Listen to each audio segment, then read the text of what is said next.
అంతేకాదు, ఈ విషయంలో కేడర్కి లోకల్ లీడర్స్ అభిప్రాయాలకు పెద్దపీట వేస్తారని కూడా అంటున్నారు.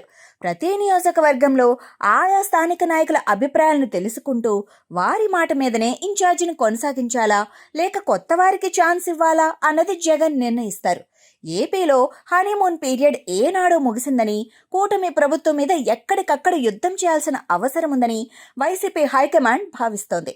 పార్టీ రాష్ట్ర స్థాయిలో ఇచ్చే కార్యక్రమాలతో పాటు స్థానికంగా ఉన్న సమస్యల మీద నిరంతరం ప్రజల్లో ఉంటూ పోరాడితేనే పార్టీ హైలైట్ అవుతుందని భావిస్తున్నారట.